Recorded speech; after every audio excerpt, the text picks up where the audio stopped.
Hello hello everyone. चलिए तो आज पेटी सिक्स का डिस्कशन है आपका, है ना। आई होप पेपर आपने अच्छा किया होगा। और जो आपका सिलेबस है आज का वो है सेंटर ऑफ मास, ओके, और मोमेंटम है, कोलिजन है, रोटेशनल मोशन है। ठीक है, ओके। तो एक एक करके देखते हैं। ओके, सुनो ध्यान से देखो। एक पहला सा प्रॉब्लम है, इसमें दे रखा है centre of mass of a system of two particle divides the distance between them. Inverse ratio of square of masses of the particle. ऐसा कुछ दे रखा है कि मास और डिस्टेंस का क्या रिलेशन है। एक बात बताओ, हमने दो पार्टिकल सिस्टम के लिए तो पढ़ा है ना, एक M1 होता है, एक M2 होता है। और मान लो यहाँ बीच में सेंटर ऑफ मास, और सेंटर ऑफ मास से इनकी डिस्टेंस R1 एंड R2 है रेस्पेक्टिवली। तो आपको इतना पता है that M1 R1 is equal to M2 R2, ऐसा होता है ना। यानी M और R का जो प्रोडक्ट है वो कांस्टेंट होता है। क्लियर है? इसका सिंपल सा मतलब है कि सेंटर ऑफ मास उस हैवियर पार्टिकल के पास होगा और लाइटर पार्टिकल से दूर होगा। ओके, तो जो m होता है या r होता है वो इनवर्सली प्रोपोर्शनल टू क्या होता है, मास। ये दोनों आपस में इनवर्स रेशियो में होते हैं। तो यही पढ़ना है हम लोग को कि ये क्या है। हमसे पूछा है डिस्टेंस, तो डिस्टेंस जो है वो इनवर्स रेशियो में होगा, इनवर्स रेशियो में होगा। यहाँ स्क्वायर ऑफ मास दिया है, यहाँ मास दिया है। स्क्वायर नहीं होता है मास का, केवल मास होता है। इसलिए आपका ऑप्शन कौन सा करेक्ट हो जाएगा? थर्ड करेक्ट हो जाएगा। ठीक है, चलो अब आगे की तरफ बढ़ते हैं। और एक दूसरा प्रॉब्लम है, यहाँ पे बोला है particle fall from height h upon a fix horizontal plane and rebounds if e is the coefficient of restitution then total distance traveled before rebounding has stopped is okay। तो इसका स्टैंडर्ड रिजल्ट है, शायद ये आपको याद होगा, ये है h 1 plus E square by 1 minus E square. अब ये आया कहाँ से, बहुत सारे लोग कंफ्यूज होंगे। आइए उसको चेक करते हैं। ठीक है, उसके लिए हम लोग क्या करेंगे, देखो सपोज करो कि ये कोई एक सरफेस है, ओके, ग्राउंड है, सरफेस है, ओके, और इस पे किसी हाइट h से पार्टिकल को ड्रॉप किया गया ऊपर से, ओके, और ये हाइट है h। जब हम इसको यहाँ से छोड़ेंगे तो ये नीचे आएगा, है ना, ओके, और नीचे आके किसी स्पीड से गिरेगा और इसकी स्पीड होगी अंडर रूट 2gh। डन इतना, ओके। और उसके बाद फिर से रिबाउंस होके ऊपर जाएगा। अब इसकी स्पीड कितनी होगी, अगर कोफिशिएंट ऑफ रेस्टिट्यूशन u है तो अब इसकी स्पीड हो जाएगी e times of u, e से गुना हो जाता है, ओके। और ये e 1 से कम होगा तो स्पीड भी कम होगी, तो ये कम ऊपर जाएगा तो फिर दोबारा गिरेगा। और v1 से गया था तो v1 से ही गिरेगा। फिर दूसरी बार कितने से जाएगा, v2 से, that is equal to e times of v1 या e स्क्वायर u, ऐसा कुछ होगा। और ये इससे भी कम हाइट पे जाएगा। और ऐसे ही आपका प्रोसेस होता रहेगा और कुछ देर के बाद ये रुक जाएगा। और हमें बताना है टोटल ये कितना डिस्टेंस ट्रैवल करेगा, इसके बारे में बात करनी है। समझ गए? ओके, ऐसे समझो, जो हाइट है, ये पहली बार कोलिजन के बाद इसकी हाइट कितनी होगी, इसको हम h1 नाम देते हैं। ओके, h1, h1 की वैल्यू किसके इक्वल होगी? सर ये v1 स्पीड से गया था, v1 स्क्वायर बाई 2g। कोई चीज u स्पीड से ऊपर लॉन्च करते हैं तो स्पीड मैक्सिमम हाइट कितनी होती है, u स्क्वायर बाई 2g। तो ये v1 स्क्वायर बाई 2g है। v1 को हम ऐसा लिख सकते हैं क्या, e square u square by 2g। और u जानते हो, u की वैल्यू है अंडर रूट 2gh, यानी यू स्क्वायर इक्वल टू किसके इक्वल होगा, 2gh के इक्वल होगा, है ना। ओके, तो जहाँ यू स्क्वायर है वहाँ 2gh रखोगे तो ये 2gh बाई 2g सॉल्व करोगे, ई स्क्वायर एच आएगा। पहले ये फैक्ट शायद आपको याद होगा या याद हो गया होगा। अब हम क्या करेंगे, इसको जनरलाइज करते हैं, देखो ध्यान से। पहले हमने h से गिराया, ई स्क्वायर एच गया। अब वहां से गिराओगे तो अब ई पावर 4 एच जाएगा, फिर ई पावर 6 एच जाएगा, ऐसे है। मतलब कि गिराया कहाँ से, एच से। पहली बार रिबाउंस हुआ तो h1 गया, इसकी वैल्यू होगी ई पावर 4 एच। जब दूसरी बार ऊपर जाएगा आफ्टर सेकंड रिबाउंस तो इसकी वैल्यू होगी ई पावर 4 एच, है ना। After third rebounds h3 is equal to e power 6 h. ये याद है? Okay. अब मुझे इसको टोटल जोड़ना है, डिस्टेंस बताना है, डिस्प्लेसमेंट नहीं बताना है। तो डिस्टेंस कैसे निकालोगे, total distance travelled by the particle is equal to, पहले कितना गिरा h, s is equal to h plus. अब देखो ध्यान से, h1 ऊपर गया फिर h1 नीचे आया, फिर h2 ऊपर गया h2 नीचे आया, तो इसका मतलब है 2 times of h1 plus 2 times of h2, ऐसा करते रहेंगे। h plus 2h1 plus 2h2 plus 2h3 and so on up to, इसमें कितने कोलिजन होंगे, इनफाइनाइट कोलिजन होंगे। ठीक है, अब इस सबको हमें ऐड करना है। देखो ध्यान से, ये h plus 2 times of h1 हमें h के टर्म में लिखना होगा। क्या ये e स्क्वायर h होगा? Plus 2 times of e power 4h plus 2 times of e to the power 6h and so on up to infinity. ये आपका एक सीरीज है। तो इसे हमें सॉल्व करना है, हम कैसे करें? h plus 2e squared h को कॉमन ले लो, यहाँ क्या बचेगा? 1 plus e squared plus e to the power 4 plus e to the power 6 ऐसा बनेगा इंफिनिटी।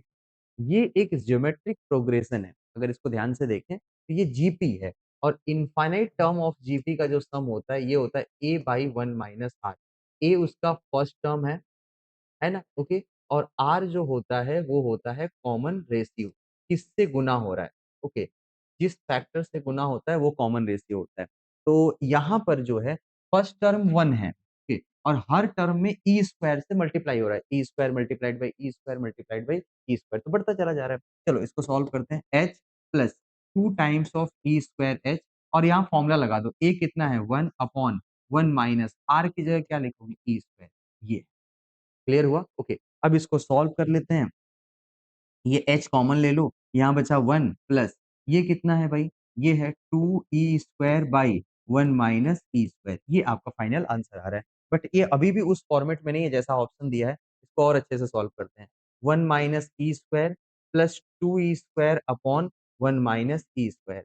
अब बताओ इसको सॉल्व करोगे तो ये होगा h in bracket 1 plus E square by 1 minus E square. ये है फाइनल आंसर। ओके। और रिकमेंड किया जाएगा आप इसे याद रखिएगा। क्लियर है? ओके। अगली बार के लिए, क्योंकि इतना आप नीट एग्जाम में सॉल्व नहीं कर पाएँगे, तो ये स्टैंडर्ड रिजल्ट है, इसे याद रखेंगे। ठीक है? बहुत सारे लोगों को याद रहा होगा और वो कर लिए होंगे। ठीक है? चलो आगे बढ़ते हैं हम लोग। ये है आपका, इसका ऑप्शन है 1 plus E square by 1 minus E square. Next problem की तरफ बढ़ते हैं और ये सेंटर ऑफ मास का कॉन्सेप्ट है। ध्यान से सुनो। एक कोई पर्सन है, इनका मास है 80 KG, okay, and it stand on a plank of mass 40 KG. Plank is lying on horizontal surface और मैन स्टैंड वॉकिंग। अच्छा ठीक है, ध्यान से सुनना। एक कोई प्लैंक है, ऐसे कोई एक चीज है और इसका मास है 40 केजी, ठीक है, 40 केजी है, और इसके ऊपर कोई पर्सन है यहाँ पे, ठीक है, और इनका मास है 80 केजी। पर्सन का मास है 80 केजी, ठीक है, और ये पर्सन इस प्लैंक के ऊपर चलते हैं इधर की ओर। एक बात बताते हैं, ये स्मूथ सरफेस पे लाई कर रहा है, मतलब इस पूरे सिस्टम पे बाहर से कोई फोर्स नहीं लग रहा है, और जब बाहर से कोई फोर्स नहीं लगेगा तो इनका सेंटर ऑफ मास कहाँ पे रहेगा? रेस्ट पर, है ना? ओके। और जब सेंटर ऑफ मास रेस्ट पे रहेगा, लेकिन एक मास तो आगे जा रहा है, इसका मतलब दूसरे मास को पीछे आना पड़ेगा, सो दैट कि सेंटर ऑफ मास क्या रहे? सेम। और इसके लिए हम लोग क्या करते हैं, इसके सेंटर ऑफ मास को रेस्ट पे रखने के लिए हम ऐसे याद रखते हैं कि मान लो कि कोई एक कैपिटल एम मास है, ओके, और इस पे एक स्मॉल एम मास है, और ये इस पे एल गया, ओके, तो ये पूरा सिस्टम कुछ एक्स पीछे जाएगा। तो ये कितना एक्स पीछे जाएगा पहले ये बताओ।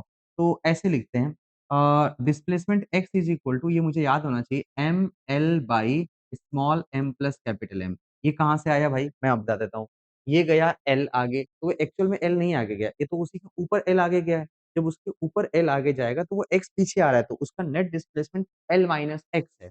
m into l minus x minus m into x is equal to zero. Solve करोगे ये आएगा। ओके। एग्जैक्ट इक्वेशन अगर आपको चाहिए तो मैं बता देता हूँ। Small l into small m, इसका एम स्मॉल एम मान लेता हूँ, और ये कितना गया? एल आगे गया, और ये एक्स पीछे जाने से ये एक्स पीछे गया, ठीक है ना? ओके। इसको आप ऐसे लिख दो, okay, m l minus x, ये आगे का डिस्प्लेसमेंट है, और कैपिटल एम पीछे जा रहा है, प्लस कैपिटल एम, और इसका डिस्प्लेसमेंट कितना है? Minus x. ओके। ये सेंटर ऑफ मास का डिस्प्लेसमेंट है, और इसकी वैल्यू हम किसके इक्वल कर देंगे? जीरो के इक्वल। सॉल्व करेंगे तो ये आएगा। ये भी हमें याद होना चाहिए, ये सेंटर ऑफ मास का बेसिक सा रिलेशन है। अब हम इसे पहले सॉल्व करते हैं, ध्यान से देखो। डिस्प्लेसमेंट बताओ, तो पर्सन का मास जो चला है वो कितना था? 80 स्मॉल एम, ओके। पर्सन का डिस्प्लेसमेंट कितना है, वो कितना आगे गया है भाई? वो गया है 6 metre, okay, divided by total mass capital M plus small m, यानी 80 प्लस 60, ये किसके इक्वल होगा? 120। इसको सॉल्व करोगे ये आएगा 20, 80/20 कितना होता है? 4 मीटर। ये पहले 4 मीटर तो आंसर है, ओके। अब डिस्प्लेसमेंट यहाँ पे 3 मीटर, ये 4 मीटर, ये 4 मीटर, ये 12 मीटर। ये भी गलत हो गया, ये भी गलत हो गया। अब यहाँ पे दोनों में डिफरेंस क्या है? एक में नॉर्थ है, एक में क्या है? साउथ है। तुम ये बताओ पर्सन किधर चला था? वो जो पर्सन था वो गए थे किधर की ओर? नॉर्थ की ओर। और नॉर्थ की ओर जाएँगे तो इसका मतलब अगर आप आगे जा रहे हो तो प्लैंक किधर आ रहा है? पीछे आ रहा है। तो आप नॉर्थ जाओगे तो किधर आएगा? साउथ आएगा। यहाँ पे साउथ कहीं है, ध्यान से देखिए। ये नॉर्थ है, ये गलत होगा और ये आपका साउथ है, यही आपका क्या होगा? करेक्ट होगा। ओके, तो ये सेंटर ऑफ मास का बेसिक डिस्प्लेसमेंट का प्रॉब्लम है। आई होप आपने किया होगा। ओके, आगे बढ़ते हैं। चलो, नेक्स्ट प्रॉब्लम ये है सेंटर ऑफ मास का, ठीक है ना? कैविटी प्रॉब्लम है। A circular disc of radius r is removed from a bigger circular disc of radius 2r। एक पहले बड़ा-सा सर्कुलर डिस्क बना लो आप यहाँ पे, ओके? और इसकी अपनी रेडियस कितनी है? 2r है, ओके? यहाँ से इसकी अपनी रेडियस है 2r। एक इसमें छोटा-सा रेडियस है r, इसको रिमूव करेंगे डिस्क को और so that the circumference of disc coincides. तो सर्कमफेरेंस कोइंसाइड का मतलब मैं मान लेता हूँ कि ऐसे है, ये इसका सर्कमफेरेंस है, ये कोइंसाइड कर रहा है और ये वाला पार्ट पूरा बचा हुआ है ना? ओके, और इसको आपने रिमूव किया है और इसकी रेडियस है r, ठीक है? इसकी रेडियस कितनी है? r। तो जो बचा हुआ पार्ट है उसका सेंटर ऑफ मास अब सेंटर पे तो नहीं होगा, उससे कहीं किधर होगा? पीछे की ओर होगा। तो वही बताना है कितना पीछे होगा। वो अल्फा r है, the value of alpha is, और यहाँ पे अल्फा टाइम्स ऑफ r दिया है। एक काम करो, तुम पहले छोटे वाले की एरिया निकालो। इसकी छोटे की एरिया मैं निकाल लेता हूँ A1। इसकी एरिया होगी पाई r स्क्वायर और बड़े वाले की एरिया जो टोटल एरिया है वो किसके इक्वल होगा? पाई r2 स्क्वायर, r2 की जगह 2r है तो ये हो जाएगा 4 पाई r स्क्वायर। अगर मैं इसको सॉल्व करोगे तो ये होगा 4 टाइम्स ऑफ A1। जो A2 है वो कितना है? 4 टाइम्स ऑफ A1 है। ओके, अब सुनो, जो ये A1 है, इसका अपना सेंटर ऑफ मास कहाँ है? ये छोटे वाले रेडियस का। इसका सेंटर ऑफ मास यहाँ पे है। इसको मैं 0, 0 मान लेता हूँ, तो ये किसके इक्वल होगा भई? ये होगा r, 0, है ना? इसकी अपनी रेडियस r है, r0। तो इसका x1 जो है, वो है r पर, ओके? और A2 का जो कितना है? x2 किसके इक्वल है? सर, x2 जो है, वो है इसका पूरे वाले का कितने पे था? इसका 0, 0 पे था, ओरिजिन पे तो ये 0 था। तो तुम फॉर्मूला लगा लो। फॉर्मूला क्या होता है सेंटर ऑफ मास का? देखिए, फॉर्मूला होता है कैविटी के प्रॉब्लम का कुछ ऐसा होता है, x centre of mass is equal to m1 x1 plus m2 x2, है ना, divided by m1 plus m2, कुछ ऐसा होता है। लेकिन जब हम कैविटी की बात करते हैं, ओके, तो यहाँ पे कुछ मास रिमूव हुआ है तो उसको हम माइनस लगाएंगे, तो यहाँ पे प्लस माइनस भी कर सकते हैं। ओके, यहाँ रिमूव हो रहा है तो माइनस करेंगे और अगर 2D बॉडी है तो इस मास की जगह हम एरिया भी लिख लेते हैं। तो अब हमारा जो सेंटर ऑफ मास होगा वो कुछ ऐसा होगा, a1 x1, ओके, प्लस ए प्लस नहीं, यहाँ पे जो रिमूव किया है उसको माइनस A2 X2 लिख दो, अपॉन यहाँ पे क्या लिख दो? A1 minus A2। तुम एक काम करो, बड़े वाले को मैं A1 मान लेता हूँ। तो बड़े वाला जो A1 था, इसकी एरिया थी 4 पाई r स्क्वायर और छोटे वाले का एरिया था A2, ये था पाई r स्क्वायर। डन? इसको आप A मान लो। A2 को A मानोगे तो A1 किसके इक्वल होगा? 4A होगा ना? ओके, A2 कितना होगा? 4A। अब सुनना ध्यान से, ये A1 4A है, मतलब रेशियो चाहिए हम लोग को, उस एग्जैक्ट वैल्यू को सॉल्व करने की जरूरत नहीं है। A1 का सेंटर कहाँ पे था? x, इसका x1 0 था और इसका x2 किसके इक्वल था? r। ये तो समझ में आ गया। अब इसको फॉर्मूले में पुट कर दो। A1 की जगह तुम क्या रखोगे? A1 is equal to 4A और इसका सेंटर ऑफ मास कहाँ पे है? 0 पर, ओरिजिन पर, minus A2 is A multiplied by centre of mass R upon A1 minus A2। क्या ये 4A माइनस A हो जाएगा और आंसर हो जाएगा minus of AR by 3A। ये किसके इक्वल होगा? Minus R by 3। अब ये कोऑर्डिनेट आया है, मतलब बोल रहा है कि पीछे की तरफ है R बाई 3। मुझे एग्जैक्ट निकालना है x। तो जो डिस्टेंस है x is equal to minus R by 3, यानी डिस्टेंस किसके इक्वल होगा? डिस्टेंस इज इक्वल टू हो जाएगा r बाई 3 और इसकी वैल्यू उन्होंने बोला था कि अल्फा टाइम्स ऑफ r है। तो हम कंपेयर करके अगर अल्फा देखेंगे तो अल्फा किसके इक्वल आएगा? 1 बाई 3 के बराबर आएगा। ठीक है? तो ये पूरा प्रॉब्लम था आपका और यही पूछा भी हुआ था। ध्यान से देखिए कौन सा ऑप्शन करेक्ट हो सकता है यहाँ पे। हमसे पूछा गया था अल्फा की वैल्यू बताओ। अल्फा की वैल्यू 1 बाई 3 हो जाएगी। ठीक है इतना? ओके? चलिए आगे बढ़ते हैं अब हम लोग। नेक्स्ट बच्चा एक और प्रॉब्लम है, system is release an acceleration of centre of mass of the system. ध्यान से सुनना, दो ब्लॉक सिस्टम है, इनका एक्सेलरेशन होता है m1 minus m2 by m1 plus m2 into G. लेकिन हमें बात करना है सेंटर ऑफ मास का एक्सेलरेशन।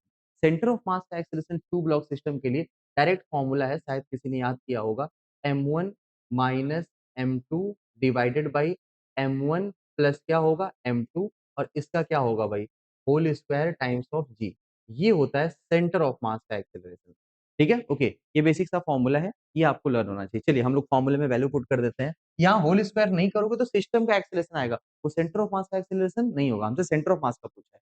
ओके, तो अब देखो m1 जो भारी मास है उसे m1 ले लो, ये है 5m minus m2 is 3m upon 5m plus क्या होगा 3m मल्टी इसका होल स्क्वायर मल्टीप्लाइड बाई जी, ये फाइनल आंसर है। ठीक, थोड़ा सॉल्व करो, ऊपर कितना आएगा 2m और नीचे आएगा 8m, यानी कि 2/8, ये क्या 1/4 का स्क्वायर हो जाएगा क्या, times of g, times of g, answer किसके इक्वल होगा g divided by 16। Okay, g divided by 16। Option third है, और बहुत सारे लोगों ने सेंटर ऑफ मास नहीं पढ़ा होगा तो उनका आंसर g/4 भी आया होगा। ठीक है, वो आपका सही आंसर नहीं होगा। चलिए आगे की तरफ सेम फिर से वही प्रॉब्लम है सेंटर ऑफ मास का। Consider a two particle system with particle having mass m1 and m2। If first particle is pushed toward the centre of mass through distance d. Okay, by what distance to the second particle we move so that the center of mass remains at same position? कुछ ऐसी बातें कर रहे हैं। तो एक काम करो, डिस्प्लेसमेंट ऑफ सेंटर ऑफ मास आपको पता है m1 को हमने डिस्प्लेस किया डेल्टा x1 और m2 को डिस्प्लेस करेंगे डेल्टा x2 में, डायरेक्शन नहीं ले रहा हूँ, और ये दोनों आपस में क्या होने चाहिए बराबर, तभी सेंटर ऑफ मास आपका डिस्प्लेस नहीं होगा। और ये एक लेफ्ट आ रहा है दूसरा राइट होना चाहिए, दोनों का डायरेक्शन अलग अलग है, इसीलिए मैंने दोनों को बराबर कर दिया। मैं वैल्यू की बात कर रहा हूँ। M1 जो है इसको आपने कितना चलाया है D, M1 को D चलाया और बोला M2 कितना चलेगा, M2 को हम डेल्टा X2 बना देते हैं। अब बताओ डेल्टा X2 किसके इक्वल होगा, सर ये होगा M1 D divided by M2, ये फाइनल आंसर है ना, कि अगर M2 उतना चलेगा जो ये डिस्टेंस आया है तो सेंटर ऑफ मास में कोई चेंज नहीं होगा। ऐसा कोई ऑप्शन होना चाहिए आपके पास। जी हाँ, थर्ड है। ओके, इतना कर लिया होगा आपने। चलिए नेक्स्ट प्रॉब्लम की तरफ बढ़ते हैं। यहाँ पे ध्यान से देखो, एक ब्लॉक है, इसका मास m है, moving with velocity v along a frictionless track, और एक बॉडी है m/2, ये अपोजिट डायरेक्शन में 2v से आ रहा है, कोलिजन हो रहा है, और ध्यान से देखना कोलिजन इलास्टिक। ठीक है, ओके, अब हमें बताना है final speed of block. Block कौन है बच्चा, ये ब्लॉक ऑफ मास m है और कोई दूसरा m/2 का बॉडी, इसको बॉडी बोला गया, इसका मतलब इसको हमको निकालना है। Done, okay, simple elastic collision का फॉर्मूला बताओ। ये बताओ इसमें दो लोग हैं, एक m1 जिसको हम बोलेंगे m है, उसकी स्पीड पहले u1 थी और ये कितनी है v, और क्या था m2 जो दूसरा ब्लॉक जो कोलाइड करेगा, इसका मास है m/2 और इसकी अपनी स्पीड बिफोर कोलिजन क्या होता है u2, और इस u2 की वैल्यू को हम क्या लिखेंगे -2v, क्यों भाई पीछे आ रहा है। आफ्टर कोलिजन m1 की कितनी स्पीड है, अब m1 ऐसे देखो ध्यान से ना, मैं फॉर्मूला लिख रहा हूँ इसका, एक m1 मास है, ये कितने से चला u1 से, और फिर एक m2 मास है, ये चला u2 से, दोनों कोलाइड हुए, आफ्टर कोलिजन m1 चलने लगा कितने से v1 से, और m2 चलने लगा v2 से, है ना, और इस v1 की वैल्यू मुझे निकालनी है। ठीक है, ओके, तो ये v1 का फॉर्मूला आपने पढ़ा होगा, ये क्या होता है, ध्यान से देखो, शायद आपको याद हो, नहीं याद होगा तो अब आज के बाद याद रखेंगे। v1 की वैल्यू क्या होगी, m1 minus m2 by m1 plus m2 into u1, okay, plus 2m2 u2 by m1 plus m2, ये फॉर्मूले से मैं निकालने वाला हूँ। आप चाहें तो कोएफिशिएंट ऑफ रेस्टिट्यूशन और वेलोसिटी से भी निकाल सकते हैं मोमेंटम कंजर्व करके, है ना? बहुत सारे रास्ते हैं, मुझे ये सबसे बेस्ट लग रहा है अभी करने के लिए। चलो, m1 पहला मास कितना है m, minus m2 is m/2, m minus m/2 upon m1 plus m2, m plus m/2 into u1, पहले की स्पीड कितनी थी, ये थी v, ओके, प्लस 2, m2 किसके इक्वल है m/2, u2 किसके इक्वल है, u2 is equal to minus of 2v whole divided by m1 plus m2, यानी m प्लस m/2, इसी को सॉल्व करना है और आंसर हम लोग का आ जाएगा। ठीक है ना, ओके, तो देखो इसको कैसे सॉल्व करेंगे, m/2 ये ऊपर आएगा और 3m/2, तो इसको तो सॉल्व करोगे तो ये v/3 हो जाएगा, है ना, ओके, जब हम इसको सॉल्व करेंगे तो ये 3m/2 और ये कटेगा तो ये माइनस ऑफ 4v/3 होगा, है ना, और माइनस 4v/3 हो जाएगा, ये हो जाएगा माइनस 3v/3, ये आपका आंसर होगा माइनस v। माइनस v का मतलब वो पीछे की ओर आएगा और उसकी स्पीड v होगी। अब आइए हम लोग कोई आंसर मैच करते हैं, v आंसर है हमारा। देखो इसमें हमसे क्या पूछा था, v तो नहीं है लेकिन 3v/3 है, इसका मतलब यही आंसर है ना? 3v/3 तो v ही होगा ना बच्चा, 5v/3 नहीं है, 2v/3, नन ऑफ दिस तो नहीं होगा। और आपसे स्पीड पूछा है तो माइनस साइन डायरेक्शन बता रहा है, बस वैल्यू बतानी थी आपको। ओके, चलो आगे बढ़ते हैं। दो ब्लॉक्स हैं ए एंड बी, सबके मासेस 1 एंड 2 दे रखे हैं आपको, connected together by spring and they are released from horizontal surface, resting on horizontal surface, block are pulled apart so that stress and spring is then released। Okay, कुछ एक काम करते हैं, डबल ब्लॉक सिस्टम है। okay, ऐसे समझिएगा, ये standard case है, एक M1 है और इसको हमने स्प्रिंग से कनेक्ट किया और एक दूसरा मास है M2।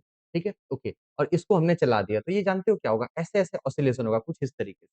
डन, ओके, तो इसमें होता क्या है कि इसका इस पे स्प्रिंग फोर्स जितना M1 पे लगेगा उतना M2 पे लगेगा, पूरे सिस्टम का नेट फोर्स क्या होगा, जीरो। और नेट फोर्स जीरो होगा, लीनियर मोमेंटम कंजर्व होगा, तो यानी दोनों ब्लॉक के इक्वल अपोजिट लीनियर मोमेंटम होंगे। तो मोमेंटम ऑफ वन और मोमेंटम ऑफ टू दोनों हमेशा क्या होते हैं, बराबर होते हैं। जब मोमेंटम हर समय बराबर है तो काइनेटिक एनर्जी बराबर नहीं होती क्योंकि मासेस अलग अलग है। तो सेम मोमेंटम के लिए काइनेटिक एनर्जी एक रिलेशन पड़े हो, पी स्क्वायर बाई 2m। अगर पी सेम है तो काइनेटिक एनर्जी जो होती है वो इनवर्सली प्रोपोर्शनल टू क्या होती है, एम। यानी कि k1/k2 जो होगा वो m1/m2 नहीं, m2/m1 होगा, उल्टा रेशियो है। और m2/m1, m2 कितना है 2 kg, m1 है 1। क्या इसका रेशियो काइनेटिक एनर्जी का 2:1 आएगा? 2:2 है नहीं, तो आप 2 ही लगा दो, ऑप्शन 2। समझ गए? ओके, चलो आगे की ओर बढ़ते हैं। अगला जो सवाल है, a bomb of mass 9 kg explode into two pieces of mass 6 kg, 3 kg and 6 kg। Velocity of 3 kg आपको गिवन है, काइनेटिक एनर्जी बतानी है। ओके, एक काम करो, जो 9 केजी है वो रेस्ट पे था, दो पार्ट में टूटा, है ना? ओके, तो ये जो 9 केजी था ये रेस्ट पे था, यानी इनिशियल मोमेंटम जीरो था। इसका एक पार्ट है 3 केजी, ओके, और ये 3 केजी जो है ये कहीं चल रहा है 1.6 मीटर पर सेकेंड से। तो जो दूसरा मास होगा 6 केजी वो पीछे की ओर चलेगा सो दैट कि लीनियर मोमेंटम कंजर्व रहे। ओके, तो तुम एक काम करो, दोनों का मोमेंटम बराबर करो, m इंटू वी, यानी कि मास इंटू वेलोसिटी छोटे वाले का और मास इंटू वेलोसिटी बड़े वाले का। तो ये बड़े वाले की वेलोसिटी आ जाएगी और ये कितना होगा 0.8 मीटर पर सेकंड। यानी जो हैवियर पार्टिकल होगा 6 केजी वो 0.6 metre per second, 0.8 metre per second से चलेगा। अब ये ऐसा चल रहा है तो उसकी काइनेटिक एनर्जी कितनी होगी, हाफ उसका अपना मास, मास कितना था 6 केजी, और वेलोसिटी कितनी है 0.8 का क्या होगा, होल स्क्वायर। अब बताओ ये कितना होगा, 3 मल्टीप्लाइड बाई 8 का स्क्वायर 64 होता है तो 0.64 होगा। अब इसको सॉल्व करोगे तो ये हो जाएगा 1.92 जूल। ओके, सॉल्व करोगे तो ये आंसर आ जाएगा। चलेगा? ओके, आगे की तरफ बढ़ते हैं। रोटेशनल डायनामिक्स का काइनेमेटिक्स का प्रॉब्लम है। A wheel of toy car rotate about fix axis, it slow down from 400 RPM to 200 RPM in 2 second, angular acceleration पूछा है।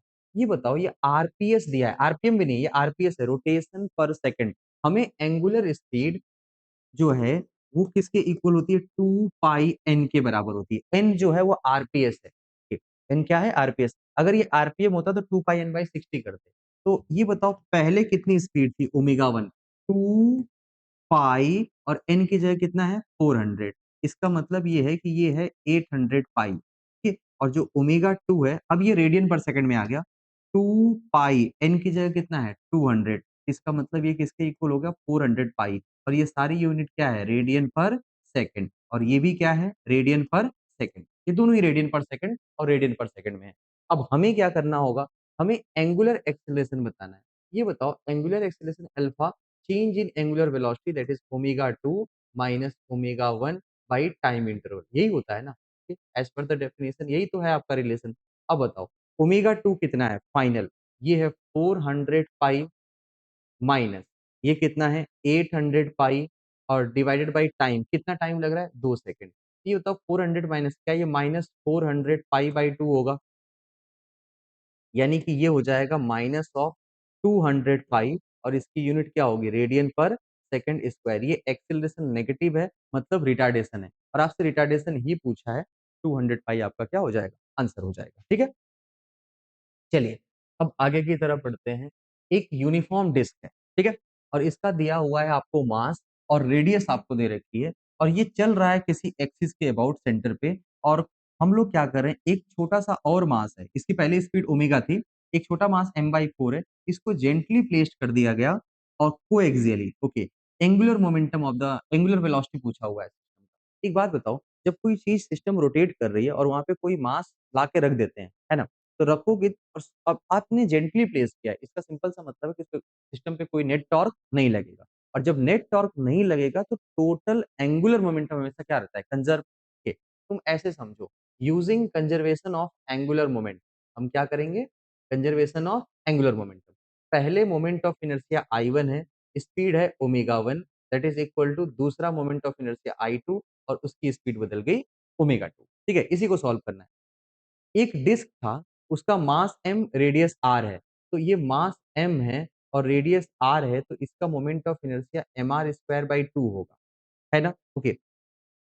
mr² by 2 इंटू इसका अपना ओमेगा, पहले का ओमेगा ओमेगा था, बाद में क्या होगा, बाद में एक और मास m/4 का लाके रख दिया गया, okay, same dimension, radius radius सब सेम है।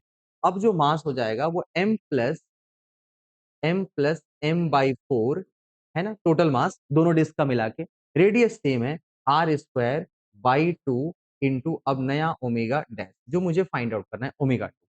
क्लियर है, okay.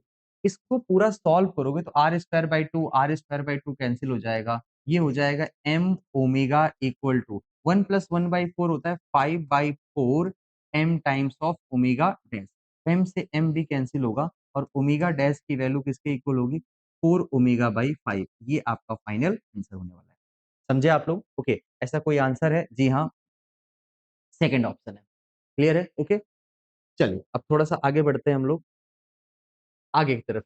A wheel is subjected to uniform angular acceleration about its axis. Initially, its angular velocity is zero. Okay.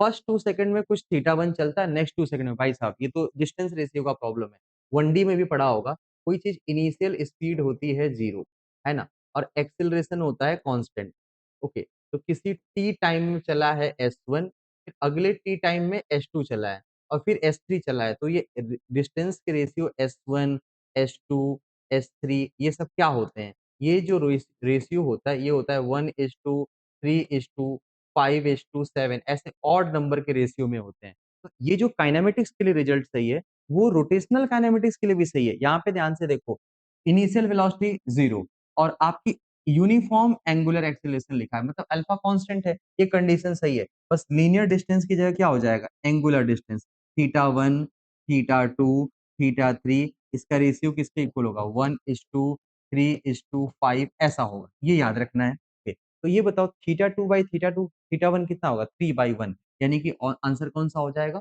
3 हो जाएगा। मतलब पहले θ1 चला तो उतने ही टाइम में 3 चलेगा, मतलब θ2 3 टाइम्स होगा और θ3 कितना होगा, 5 टाइम्स होगा। तो ऐसे करके आगे बढ़ सकते हैं हम, ठीक है। चलो, अब यहाँ पे है दो बॉल्स, मासेस दे रखे हैं 5 kg and what, 10 kg, and they are moving toward each other with velocity of 16 metre per second and 8 metre per second. After collision they combine, okay. और मुझे क्या बताना है, कॉमन वेलोसिटी। एक काम करो भाई, कॉमन वेलोसिटी इस कोलिजन में क्या होता है ये बताओ, m1 u1 plus m2 u2 by, नीचे क्या करेंगे, m1 प्लस m2। ऐसा क्यों कर पा रहे हैं, क्योंकि ये कंबाइन हो रहा है और ये कोलिजन है परफेक्टली इनइलास्टिक। कोलिजन कैसा है, परफेक्टली इनइलास्टिक।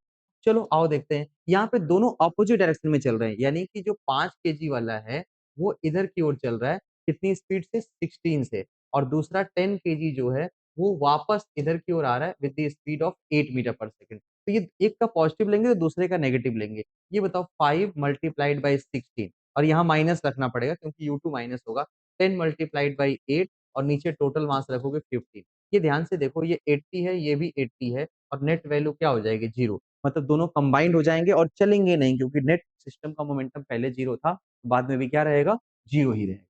ओके, चलिए अब आगे की ओर बढ़ते हैं। नेक्स्ट, एक कोई रॉड है, दो रॉड है यहाँ पे और दोनों एक दूसरे से जुड़े हुए हैं, और ये जहाँ पे जंक्शन पॉइंट है ये है ओरिजिन।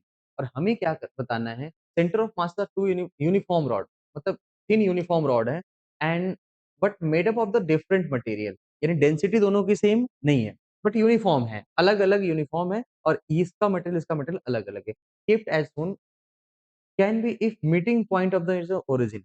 कुल मिला के ध्यान से सुनो, मास आपको दिया नहीं है, है ना, अब मास नहीं दिया है और साथ-साथ आपको डेंसिटी भी अलग-अलग दे रखी है, तो आप सेंटर ऑफ मास निकाल नहीं सकते हैं। प्रेडिक्ट कर सकते हैं एक तरीके से, है ना? ऑप्शन में सही लगा सकते हैं। आओ देखते हैं क्या होगा।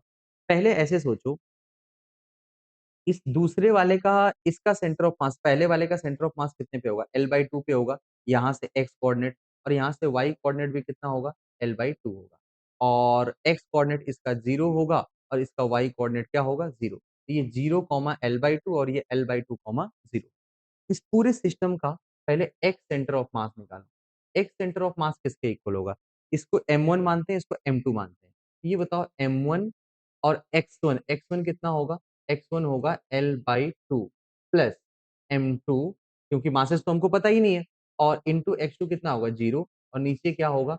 m1 प्लस क्या होगा? m2। ओके, जब तुम इसको सॉल्व करोगे, एक्स सेंटर ऑफ मास कुछ ऐसा आएगा, m1 by m1 plus m2 into क्या होगा? L/2, है ना? ओके, ये एक्स सेंटर ऑफ मास है। ऐसे ही वाई सेंटर ऑफ मास निकालोगे, तो यहाँ पे m1 y1 रखोगे, y1 तो 0 है, m2 का y2 है L/2, तो यहाँ पे सॉल्व करोगे ना, तो ऐसे आएगा m2 by m1 plus m2, और यहाँ पे एक डिस्टेंस हो जाएगा L/2। समझ गए आप? अब हमको M1 M2 पता नहीं, तो हम इसका आंसर तो नहीं निकाल सकते, ऐसा कोई आंसर है नहीं, और M1 M2 भी नहीं दिया था, वो तो हमने अपने से माना है कि ये क्या हो सकता है। एक काम करो, आओ पहले ऐसा करो, इसको ना प्रेडिक्शन करना है। मैं क्या करता हूँ, एक्स और वाई को ऐड कर देता हूँ। ठीक है? दोनों कोऑर्डिनेट को ऐड कर दो। मुझे दिख रहा है यहाँ पे कुछ, शायद आपको दिख रहा है कि नहीं पता नहीं। इसको ऐड करोगे, सब कुछ कॉमन है। ऊपर हो जाएगा m1 प्लस m2 और नीचे हो जाएगा m1 प्लस m2, और क्या बचेगा? L/2। ये समझ पाए आप? m1 plus m2। अब बताओ ये कैंसिल होगा और आंसर किसके इक्वल आ गया? L/2। ये आंसर नहीं है। मैं कह रहा हूँ कि जो भी आंसर आएगा उसका एक्स और वाई कोऑर्डिनेट जोड़ोगे तो L/2 आएगा। पहला एक रिलेशन हमें मिल गया। एक बात सोचो, इस L/2 को जोड़ोगे तो क्या होगा? L हो जाएगा, यानी कि ये तो गलत है। ये कभी भी सेंटर ऑफ मास के इस रिलेशन को सैटिस्फाई नहीं कर सकता। ये भी सैटिस्फाई नहीं करेगा, ये 2L/3 हो जाएगा, ये भी गलत है। ये भी उसको सैटिस्फाई नहीं कर सकता। L 1/3 प्लस 1/6 1/2 होता है, यानी यही एक ऐसा पॉसिबल वैल्यू है जो इस रिलेशन को सैटिस्फाई कर सकता है ना? ऐसा नहीं कि यही आंसर है, इस ऑप्शन के हिसाब से ये आंसर है, और कहीं भी कुछ भी हो सकता है, मतलब x coordinate plus y coordinate हमेशा L/2 रहेगा, बस इतना पता है। ठीक है ना? ओके, तो इस तरीके से आप इसको प्रेडिक्ट कर सकते हैं। चलिए आगे की तरफ बढ़ते हैं। देखो, हमें क्या हो रहा है, इसमें बहुत सारा फ़ोर्स लग रहा है, एक रॉड है, और हमको बताना क्या है कि इसमें हो क्या रहा है, ठीक है? तो ऐसे समझो कि ये सारे फ़ोर्सेस बराबर हैं, इसकी वैल्यू आपको गिवन नहीं, है ना? गिवन नहीं है बट बराबर है। अब जब बराबर है तो ऊपर कितना फ़ोर्स लगा? 2F, और नीचे भी कितना लगा? 2F। अभी के लिए ये जो बॉडी है, वो पता नहीं लीनियर मोशन करेगी कि नहीं करेगी, ऐसा हमको समझ में नहीं आ रहा है, अभी बाद में करेंगे, क्योंकि ये हिंज है ना, ये भी फ़ोर्स लगाया होगा। तो लीनियर मोशन के बारे में अभी बात नहीं करेंगे। अब देखो, पहले इसके टॉर्क के बारे में बात करो। ये दोनों फ़ोर्स इसको ऊपर घुमाने की कोशिश कर रहे हैं, ऐसे और ऐसे, और ये वाले दोनों फ़ोर्स नीचे। पहले बताओ टॉर्क अबाउट ओरिजिन क्या होगा? ये हिंज पॉइंट का टॉर्क कितना होगा? Force into perpendicular distance. मैं नीचे वाले को क्लॉकवाइज़ को पॉजिटिव मानता हूँ, ठीक है? तो ये पॉजिटिव है, F, है ना? ये F मल्टीप्लाइड बाई इसकी डिस्टेंस यहाँ से कितनी होगी परपेंडिकुलर? 20, है ना? और प्लस F मल्टीप्लाइड बाई ये इसकी भी डिस्टेंस कितनी होगी? इसकी होगी 60। ओके, और बाकी लोग माइनस में होंगे, ये F और ये F माइनस में होगा। F इंटू 40 और माइनस F इंटू क्या होगा? 80। क्लियर हुआ इतना? तो ये जब इसको सॉल्व करोगे, इस पूरे टॉर्क को, पॉजिटिव को और नेगेटिव को, तो ये 60 प्लस 2 80 हो जाएगा। क्या ये माइनस 40 टाइम्स ऑफ F आएगा? कुल मिला के ये नेगेटिव आएगा। है ना? और नेगेटिव का मतलब है कि जो हमने माना था, इसकी उल्टी डायरेक्शन में ये घूमेगा। ये इसका रोटेशन का डायरेक्शन होगा। मतलब ये रॉड ऐसे ऊपर की ओर घूमेगा। ऊपर की ओर घूमेगा तो क्या, आप ध्यान से सुनो, क्या ये रेस्ट पर है? हम बोलेंगे नहीं, नहीं, नहीं, ऐसा कुछ नहीं है। इट एक्सपीरियंस अ टॉर्क, ये बात तो सही है। एक्सपीरियंस अ लीनियर मोशन, नहीं भाई, हिंज है तो लीनियर मोशन नहीं होगा, ये इसके अबाउट केवल घूम सकता है ना? Experience a torque and also linear motion, नहीं, वो फ्री बॉडी के लिए होता है, यहाँ हिंज बॉडी है, तो ये गलत हो जाएगा। तो इसलिए मोस्ट जो करेक्ट आंसर है वो आपका सेकंड होगा। ठीक है ना? ठीक है? टॉर्क देख करके हम लोगों ने इसको प्रेडिक्ट कर लिया। अब आगे की तरफ बढ़ते हैं। एक light and heavy body having equal kinetic energy. Okay, और हमें बात करना है कि मोमेंटम किसका ज्यादा होगा। ये बताओ, काइनेटिक एनर्जी और मोमेंटम का रिलेशन पड़ा होगा। काइनेटिक एनर्जी इक्वल टू क्या होता है? K equal to kinetic energy equal to P squared by 2m। ध्यान से देखो। और आपसे बोला जाए कि काइनेटिक एनर्जी सेम है, इसका मतलब पी स्क्वायर इक्वल टू जो 2m k होता है, के सेम है, यानी कि p squared directly proportional to mass है, जिसका मास ज्यादा उसका मोमेंटम ज्यादा। तो हमसे पूछा है which one has a greater momentum, जो लाइटर बॉडी होगी हैवी बॉडी होगी, जिनका मास ज्यादा होगा, यानी जो हैवी होगा उसका मोमेंटम क्या होगा, ज्यादा होगा। तो बहुत बेसिक सा प्रॉब्लम था ये। चलिए 17 की तरफ चलते हैं। A motor boat is travelling with speed of 3 metre पर second if a force on it due to water flow is 500 newton. Velocity दे रखी है, फोर्स दे रखा है, पावर पूछा है। अरे भाई ये तो बहुत आसान है, पावर किसके इक्वल होता है, फोर्स मल्टीप्लाइड बाई वेलोसिटी। अब फोर्स की वैल्यू कितनी है, ध्यान से देखो, 500 न्यूटन और वेलोसिटी है 3, यूनिट कन्वर्जन की जरूरत नहीं है आपको, ये किसके इक्वल आ जाएगा, 1500 के बराबर आ जाएगा, और ये होगा वॉट। ऑप्शन में 1500 वॉट नहीं किलो वॉट दिया है, 1000 से डिवाइड कर दो, ये हो जाएगा 1.5 किलो वॉट, ये आपका फाइनल आंसर हो जाएगा। ठीक है ना, ओके, आसान सवाल था ये।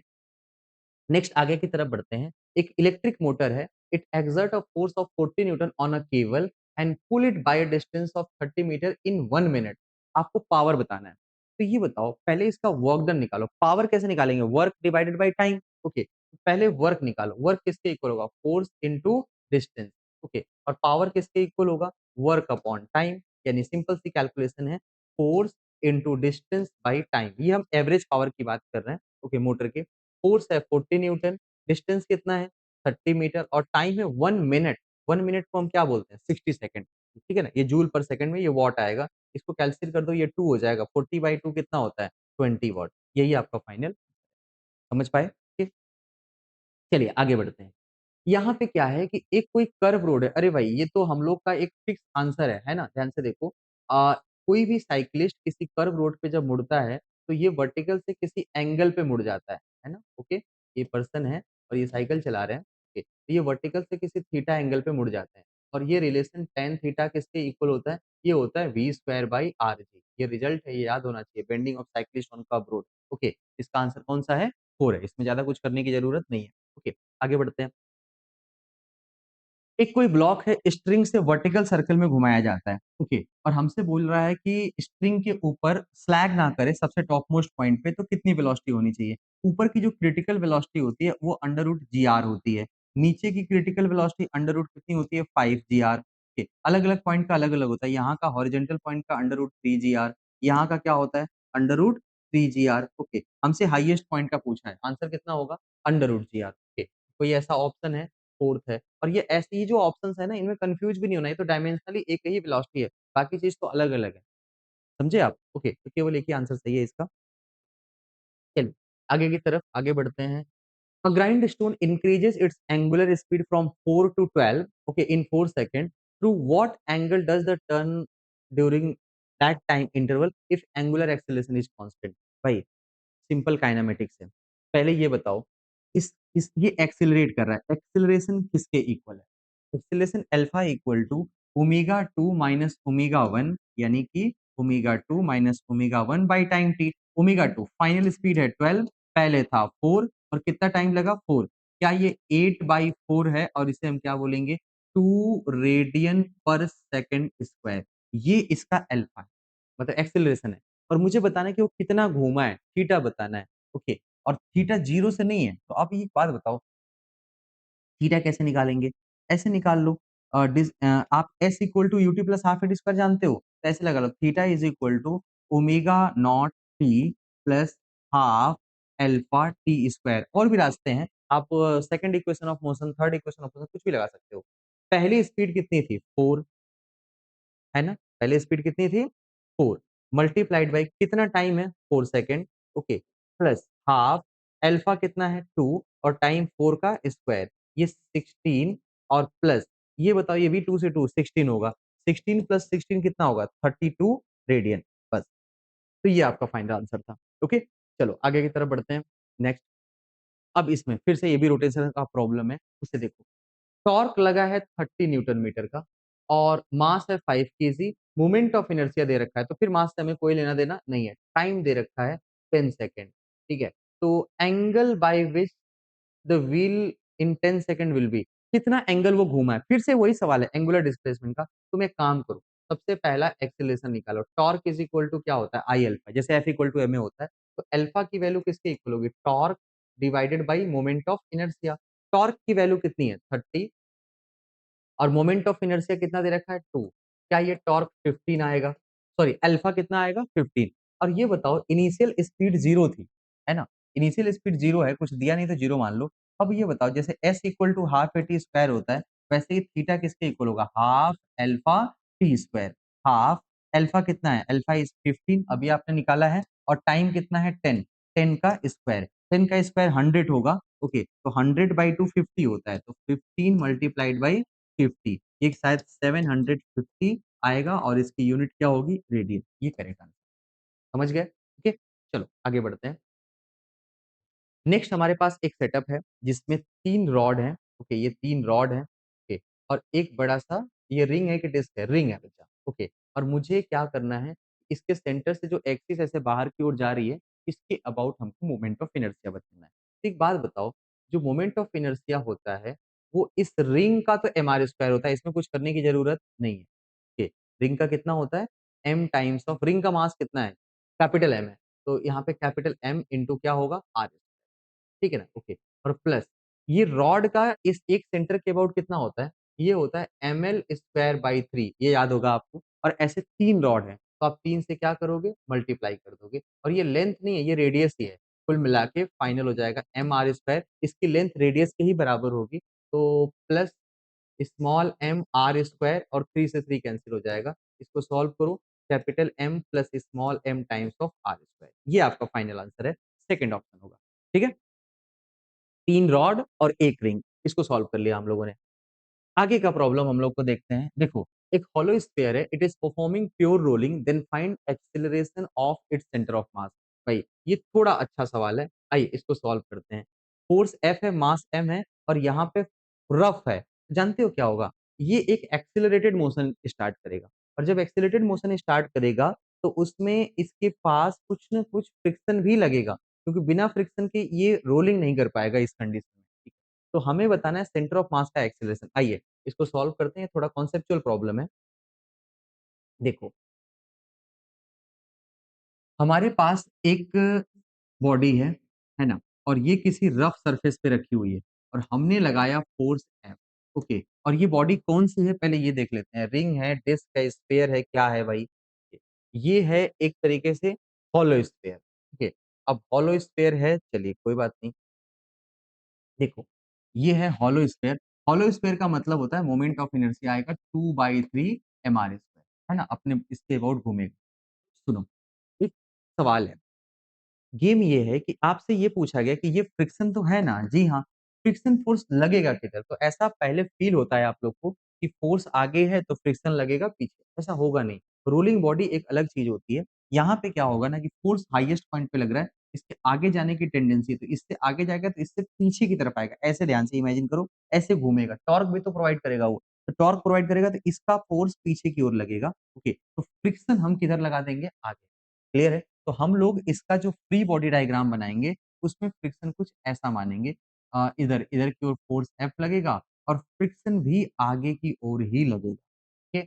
कुछ लोग कहेंगे सर मान लो मुझे समझ नहीं आया तो मैं क्या करूंगा? आप कुछ भी मान लो, आपका आंसर नेगेटिव आ जाएगा। जैसे ही फ्रिक्शन नेगेटिव आएगा, समझ जाना कि जो आपने माना था उसका उल्टा लिखा। ठीक है, मुझे पता है, मैंने पहले से बोल दिया कि आगे लिखो। ठीक है ना? ओके, देखो मैं सॉल्व करूंगा तो पॉजिटिव आएगा, तो डरने की कोई जरूरत नहीं है। अब सुनो, इसमें 2 मोशन होंगे। इस ये जो फ्रिक्शन फोर्स और ये फोर्स मिल करके पहले तो इसको आगे की ओर चलाएँगे, कुछ टाइम के बाद इस पे वेलोसिटी आएगा, और साथ-साथ इसको घुमाएँगे भी। तो जब ये रोलिंग करेगा तो इसको घूमना ऐसे पड़ेगा, मतलब ये फोर्स डोमिनेटिंग होगा, ये फोर्स थोड़ा कम होगा। फ्रिक्शन फोर्स से थोड़ा कम होगा। ठीक है? ओके। आओ पहले हम लोग इसके ट्रांसलेशनल मोशन की बात करते हैं। ठीक है? कौन-सा मोशन? ट्रांसलेशनल मोशन की। अब ट्रांसलेशनल मोशन क्या होगा? Simple F equal to ma लगाएँगे। ये बताओ, इस सिस्टम के ऊपर नेट फोर्स किसके इक्वल लग रहा है? Net force F plus small f, दोनों फोर्स आगे की ओर लग रहा है, equal to mass into acceleration. ये पहली इक्वेशन है। मुझे एक्सेलरेशन निकालना है। क्या निकालना है? एक्सेलरेशन। अब एक्सेलरेशन निकालने के लिए फ्रिक्शन फोर्स पता होना चाहिए, वो तो पता ही नहीं है। फ्रिक्शन फोर्स तो पता नहीं है। अब हम इसमें एक रोटेशनल मोशन की भी इक्वेशन लिखेंगे। ओके, ट्रांसलेशनल के बाद दूसरी इक्वेशन आप किसकी लिखेंगे? रोटेशनल मोशन की। ध्यान से देखो, रोटेशनल मोशन में क्या होगा, इसके दो टॉर्क लग रहे हैं, ये घूमेगा ऐसे, इसको हम अल्फा ले लेते हैं, इधर एक्सीलरेशन ए था। अल्फा कैसे निकालेंगे सर? टॉर्क निकालो। टॉर्क जो है एफ का, कैपिटल एफ का टॉर्क और स्मॉल एफ का टॉर्क उल्टा है। कैपिटल एफ चाहता है इसको हम क्लॉकवाइज घुमाएं सेंटर के हिसाब से, है ना, और स्मॉल एफ चाहता है हम उसको किधर घुमाएं, एंटी क्लॉकवाइज। तो हमारे पास दोनों है ना, तो हम क्या करेंगे, capital F into R clockwise torque minus small F into R anti clockwise torque equal to किसके इक्वल होगा, आई टाइम्स ऑफ अल्फा। ये समझ पाए आप लोग? ओके, तो अब यहाँ पे क्या करेंगे, इसको थोड़ा सिंप्लीफाई कर लेते हैं। Okay, capital F minus small F is equal to I alpha by R. यहाँ तक तो क्लियर है।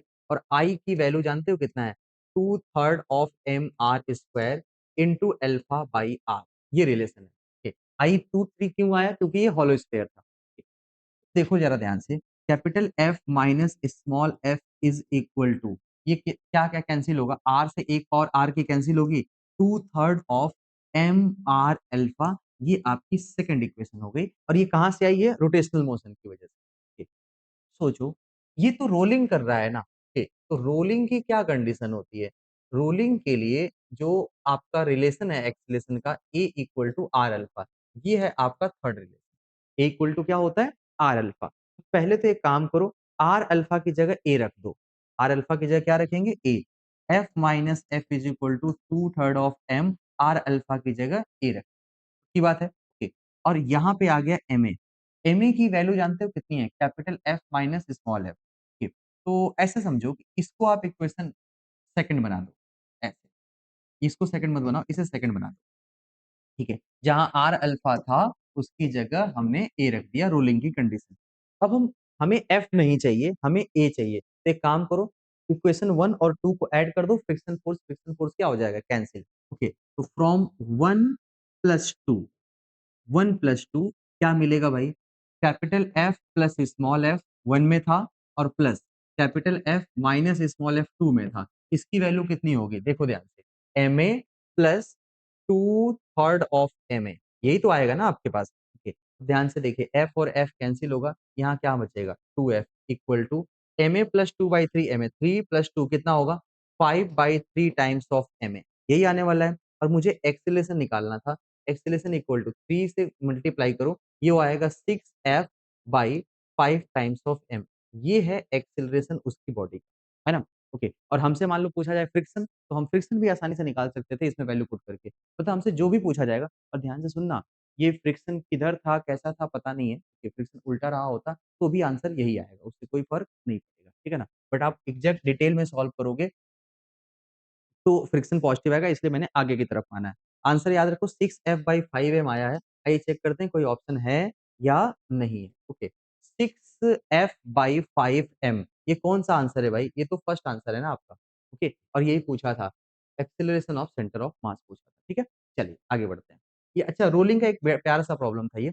अब देखो 25, एक फोर्स है जो है -F(k) act on origin, then torque of the force with respect to point 1 -1। एक अच्छा सा सवाल है, एक बात बताते हैं, टॉर्क की वैल्यू क्या होती है, टॉर्क होता है R क्रॉस F की बात है। ओके, अब हमें R वेक्टर और F वेक्टर चाहिए, हमारा आंसर आ जाएगा। R कैसे निकालेंगे, पहली बात तो ये है कि जो F वेक्टर है ये आपको ऑलरेडी पता है, -F(k)।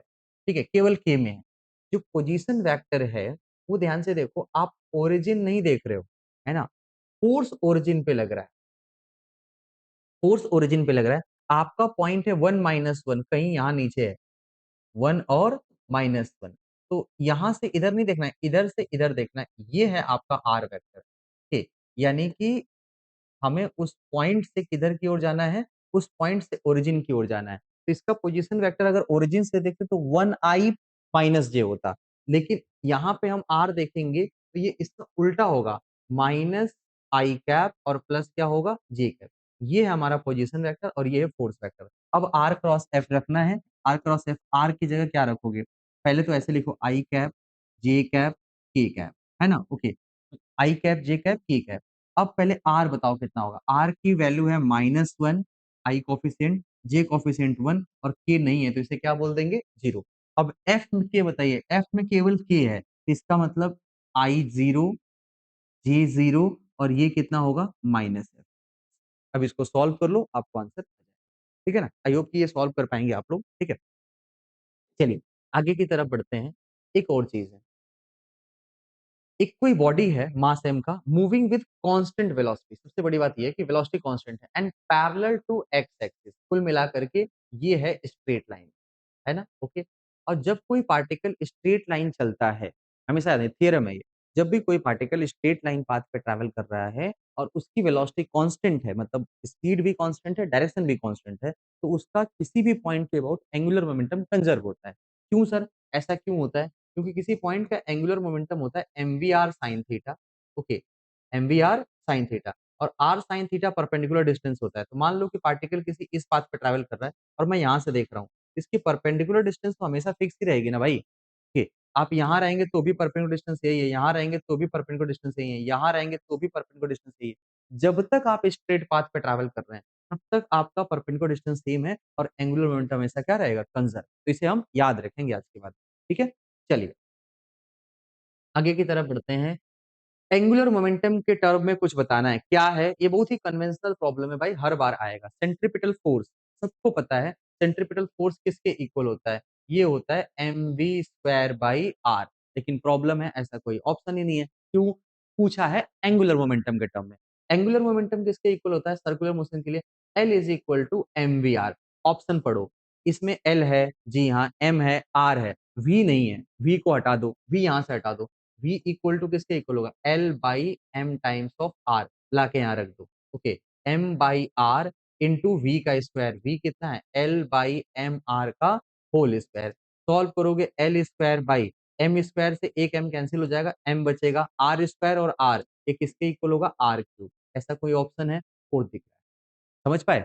ओके, चलो आगे की तरफ बढ़े। A particle of mass m is projected with velocity v making an angle of 60 degree with horizontal. ठीक है, the magnitude of angular momentum of projectile about axis of projection when particle will be at its maximum height. Simple, कुछ खास करना नहीं है बच्चों, ध्यान से देखो। ये एक यहाँ से किसी पार्टिकल को ऐसे प्रोजेक्ट किया गया और प्रोजेक्ट किया गया 60 डिग्री पे, है ना? ओके, ये बताओ जब ये यहाँ पे होगा तो इसकी स्पीड कितनी होगी?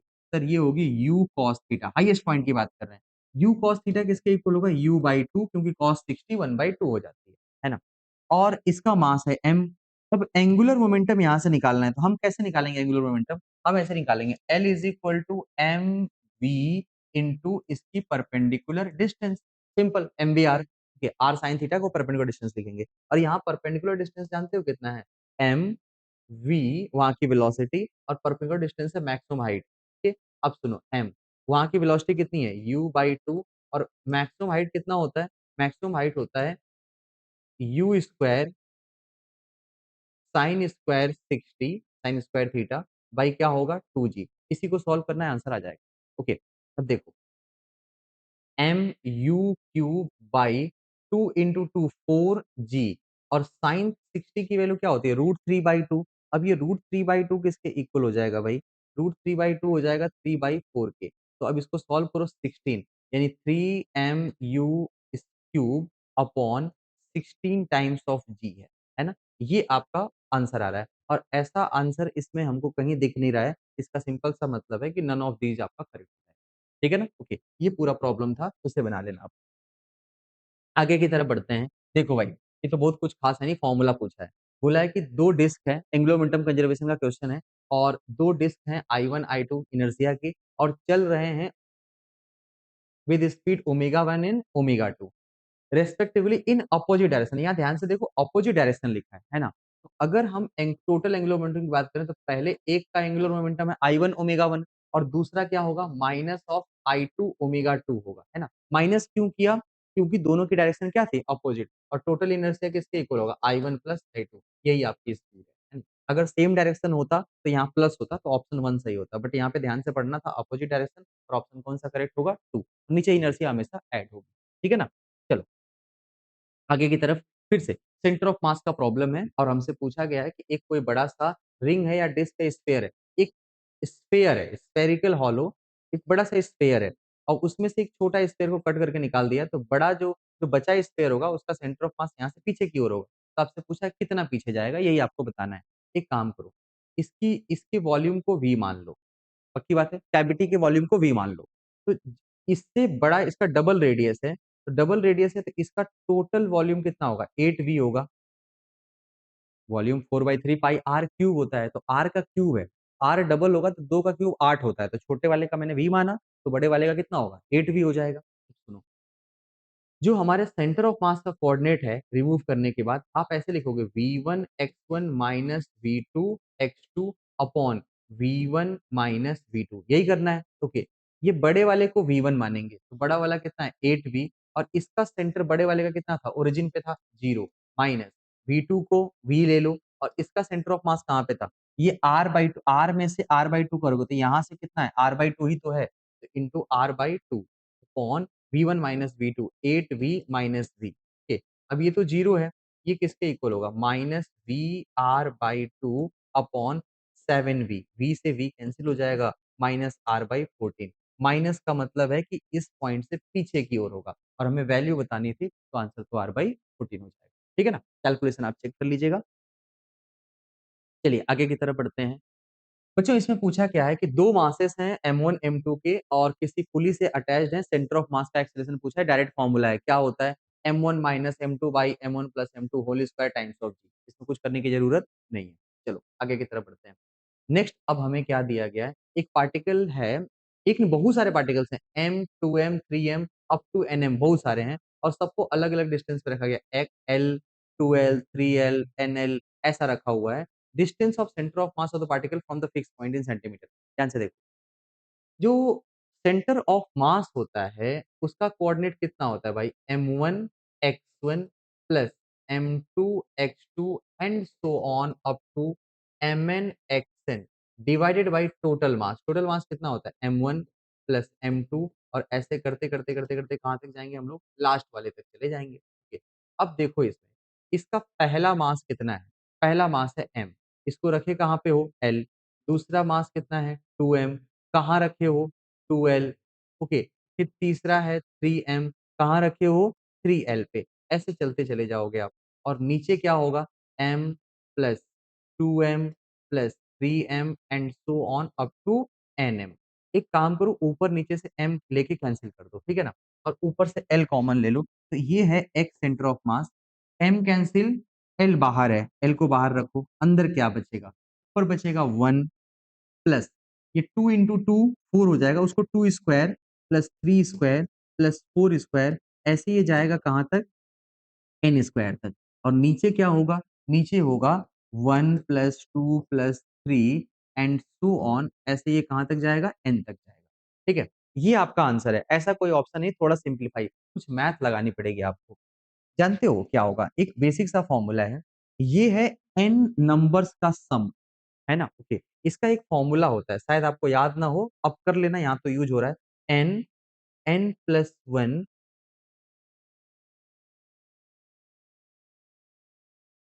2n plus one by six. ठीक है, और यहाँ पे क्या होगा? N N plus one by two, है ना? ये एन नेचुरल नंबर का सम है, और ये है एन स्क्वायर के सम, मतलब एक स्क्वायर दो स्क्वायर कितने तक जाना है, तो उसका सम है N N plus one 2n+1/6। और ये होता है N N plus one by two, जो नंबर्स का सम होता है। ठीक है ना? ओके, यहाँ पे एन एन प्लस वन और एन एन प्लस वन क्या होगा? कैंसिल हो जाएगा। ओके, टू से ये कैंसिल होगा, नीचे आएगा थ्री। ओके, तो ये जानते हो कितना आएगा? 2n+1 एल डिवाइडेड बाई क्या होगा? थ्री। बाकी सारी चीजें तो कैंसिल हो चुकी है ना? ये फॉर्मूला शायद आपको याद नहीं रहा होगा, ये मैथ्स का फॉर्मूला है क्लास 11th का। ओके, तो अगर नहीं याद है तो अभी की जरूरत तो पड़ रही है इसकी। 2n+1/3 टाइम्स ऑफ एल, पहला ऑप्शन करेक्ट हो जाएगा। ठीक है ना? चलो आगे की तरफ बढ़ते हैं। A straight rod of length L, one of its and origin पे दिया हुआ है। ओके, और मास पर यूनिट लेंथ जो है वो डिस्टेंस के साथ लीनियर वेरी कर रहा है। ओके, इसका मतलब है कि सेंटर ऑफ मास सेंटर पर तो नहीं होगा, l/2 तो नहीं होगा भाई। ओके, कहाँ हमसे पूछा है कहाँ होगा? एक काम करो, इसका तुम ऐसे समझो, ये लीनियर वेरिएशन है ना? ओके, और इधर से हम जा रहे हैं इधर की ओर, इसकी डेंसिटी बढ़ रही है, तो सेंटर ऑफ मास तो कहीं इधर की ओर होगा ना, इधर सेंटर ऑफ मास से दूर, यानी आंसर l/2 से ज्यादा होगा। ये l/3 ये गलत है, l/2 गलत है। 2l/3 और 3l/4 में से कुछ भी हो सकता है। आंसर है 2l/3। कैसे आएगा इसको चेक करो, है ना? ये एनसीईआरटी लेवल का प्रॉब्लम है। ऐसे देखिएगा, आप क्या करो, इसके लैम्ब्डा को मान लो सम ax, है ना? Mass per unit length is equal to ax given है वहां पे। ए कोई कांस्टेंट है, x डिस्टेंस है। अब तुम जब यहाँ से जाओगे x डिस्टेंस पर और एक छोटा सा एलिमेंट कट करोगे dx, है ना? तो dx कट करोगे, एलिमेंट का मास dm किसके इक्वल होगा? Sir dm is equal to होता है लैम्डा dx, क्योंकि लैम्डा बच्चा dm बाई dx होता है ना? ओके, लैम्डा हो जाएगा ax dx।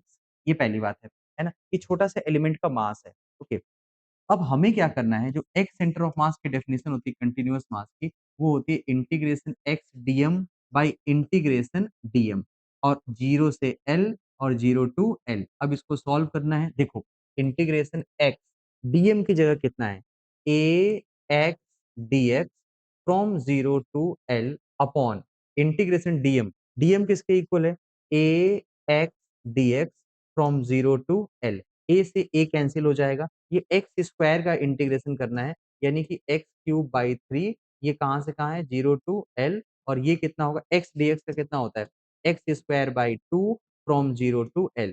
सॉल्व करोगे आंसर आएगा 12/3। समझ गए आप इतना? ठीक, ये आपका फाइनल आंसर हो जाएगा। चलिए आगे की तरफ बढ़ते हैं। एक प्रॉब्लम पूछा है कि एक कोई बॉल है विच strike against the floor and return with the double velocity, है ना? मतलब ऐसे गया है और फ्लोर पे, फ्लोर का मतलब एक सरफेस जो रुका हुआ है, और यहाँ पे आ रहा है 2v स्पीड से, है ना? ये तो तब पॉसिबल है ना जब उसको एनर्जी मिले, मतलब एक तरीके से सुपर इलास्टिक कोलिजन होगा। ऐसा पॉसिबल है नहीं, मतलब प्रैक्टिकल केसेस में होता नहीं है। ऑप्शन पढ़ते हैं। परफेक्टली इलास्टिक गलत है भाई, जितने से जाएगा उतने से आएगा। परफेक्टली इनइलास्टिक चिपक जाएगा जाकर के। इनइलास्टिक का मतलब है जितने से जाता है उससे थोड़ा कम से आता है, और इट इज नॉट पॉसिबल। तो हम लोग इन तीनों में कुछ नहीं है, यहाँ कहीं सुपर इलास्टिक या कुछ होता तो हम सही बता देते, बट अभी के लिए ये पर्टिकुलर केस पॉसिबल नहीं है। ठीक है ना? चलो आगे की तरफ बोलते हैं। ये भी कोलिजन का प्रॉब्लम है। Which of the following statement is true, मतलब कि ट्रू बताना है, केवल गलत नहीं बताना है। ध्यान से देखो, kinetic energy is conserve in all type of collision, ये गलत है। हर टाइप में केवल इलास्टिक, जो परफेक्ट इलास्टिक कोलिजन होता है उसी में होता है। ठीक है ना? ओके, दूसरा, by definition there is no difference between elastic and perfectly elastic collision. हाँ, ये बात तो सही है भाई। देखो, इलास्टिक कोलिजन का मतलब होता है कि एनर्जी का लॉस नहीं हो रहा है। अब बोलोगे परफेक्टली इलास्टिक का क्या मतलब है, उसमें भी काइनेटिक एनर्जी का लॉस नहीं हो रहा है। मतलब दोनों ऑलमोस्ट क्या है, सेम ही है। जबकि इनइलास्टिक की बात करते हैं तो इनइलास्टिक और परफेक्टली इनइलास्टिक दो अलग-अलग बातें होती है। मतलब उसका कोएफिशिएंट ऑफ रेस्टिट्यूशन एक में 0 होता है, एक में लेस देन 1 होता है। डन? ओके। तो ये by definition no difference between inelastic and perfectly, नहीं, ये गलत है। इन दोनों का मतलब अलग-अलग होता है। बट ये तो सही है। इसको पढ़ लेते हैं। After collision the relative displacement of particle decrease with time. नहीं, ऐसा नहीं है। डिक्रीज इंक्रीज दोनों हो सकता है, ऐसा कुछ रिलेशन नहीं है। तो आपके पास सेकंड जो बेस्ट करेक्ट आंसर है वो सेकंड है, आप उसे लगा सकते हैं। ठीक है? चलिए आगे की तरफ बढ़ते हैं। A ball fall under gravity from height 10 meter with initial downward velocity u and collide with the ground and loses 50% of its energy in the collision and then rise back to the same height. Okay, we have to calculate initial velocity. Simple सी बात है बच्चों, ऐसे समझो। एक कोई ball ऊपर से हमने u स्पीड से छोड़ा और इसकी हाइट थी h। अगर हाइट h थी तो ये ग्राउंड पे जब जाएगा तो इसकी स्पीड जानते हो कितनी होगी, under root U square plus two G H. कितना होगा, U square plus two G H. और ये यहां से फिर जब कोलिजन हो गया फिर से यहीं तक जा रहा है, मतलब अब इसके पास जो स्पीड होगी वो एमजीएच तक जाएगा, है ना? ओके, ऐसे समझो एनर्जी पहले यहाँ पे कितनी थी, यहाँ की एनर्जी थी total kinetic energy half M U square. मतलब यहाँ समझो हाफ एम यू स्क्वायर यहाँ पे था, तो पोटेंशियल एनर्जी इसकी बढ़ी तो कितनी हो गई, प्लस एम जी एच। इतनी एनर्जी इसके पास पहले थी इस सिस्टम में, पहले हाफ एम यू स्क्वायर, और गिरा भी है तो half M U square plus M G H. और बाद में जब ये केवल एच हाइट तक गया है, इसका मतलब इसकी एनर्जी केवल कितनी है, एम जी एच है। 50% लॉस हो गया।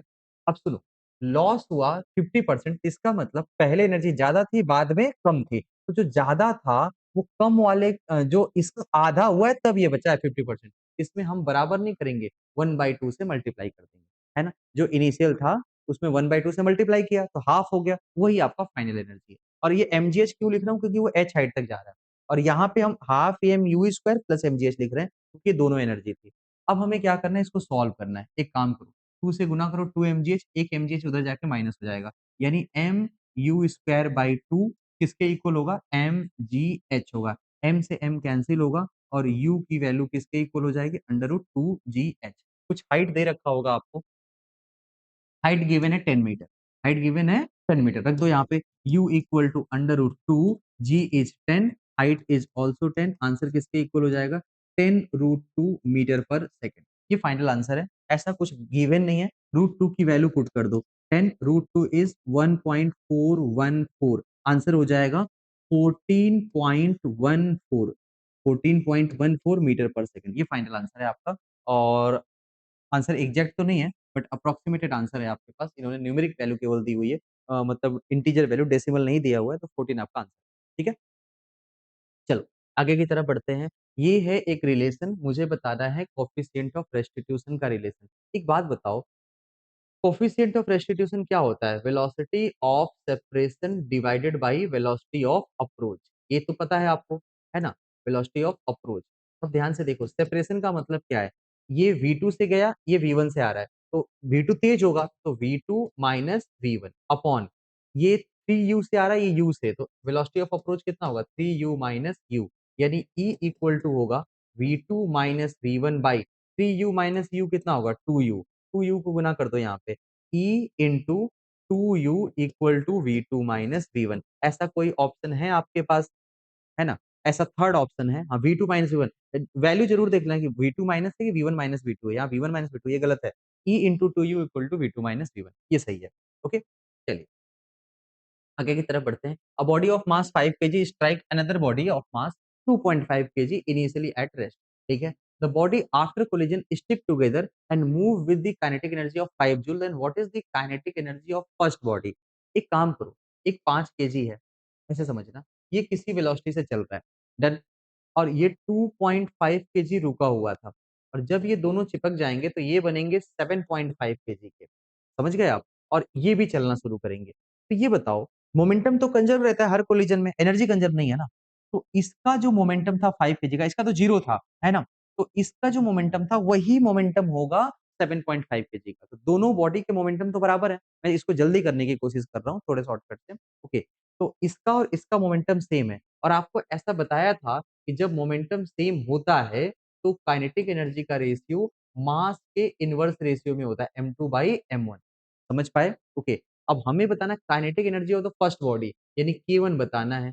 इसकी काइनेटिक एनर्जी दिया है क्या? इसकी काइनेटिक एनर्जी गिवन है 5 जूल, यहाँ रख दो 5 इक्वल टू M2 कितना है 7.5, और M1 कितना था, ये 7.5 था, और पहले वाला बॉडी जिसका मोमेंटम सेम था वो कौन था, 5, ये हो जाएगा 3/2। ओके, तो ये बताओ K1 किसके इक्वल होगा, 3/2 टाइम्स ऑफ 5, ये बताओ, ये तो 7.5 जूल आ रहा है ना, ऐसा कोई ऑप्शन है आपके पास, ये ठीक है। या तो इसको दूसरे तरीके से करते, स्पीड पहले यू मेजर करते, फिर यू एज्यूम कर लेते, फिर आप कॉमन वेलोसिटी निकालेंगे, फिर एनर्जी निकालेंगे, उसको 7.5 के बराबर करेंगे, तब यू की वैल्यू आएगी, फिर आप एनर्जी निकालेंगे, मतलब स्पीड से फिर एनर्जी निकालना पड़ेगा, तो कैलकुलेशन थोड़ी बड़ी हो जाएगी, ये हमारे लिए सबसे बेस्ट।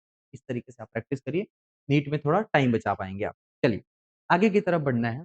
एक कोई बॉडी है विच इज रोलिंग, यहाँ पे रोलिंग हो रहा है, हाँ रोलिंग हो रहा है, और ये इसको यहाँ से गोल, ये गोल घूमते घूमते यहाँ तक ऊपर तक पहुंच रही है, और इसकी मैक्सिमम हाइट दे रखी है इतना, तो आपको पहचानना है कि वो बॉडी कितनी है। सिंपल सा एनर्जी का कंजर्वेशन है।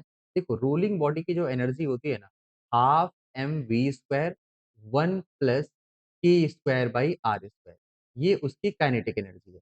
ठीक है, अब ये अलग अलग बॉडी के लिए k² बाई r² अलग अलग होता है, और यही जो वैल्यू है, जो काइनेटिक एनर्जी है, ये किस में चली जाएगी, mgh में चली जाएगी। ठीक है, अब h की वैल्यू आपको दिया हुआ है, इसको लाके यहाँ पे रख दो, पहले m से m कैंसिल हो जाएगा, v²/2 1 + k² बाई क्या होगा, r², k² बाई r², इसकी वैल्यू किसके इक्वल होगा, g, और h की वैल्यू कितनी है, 3v² बाई 4g।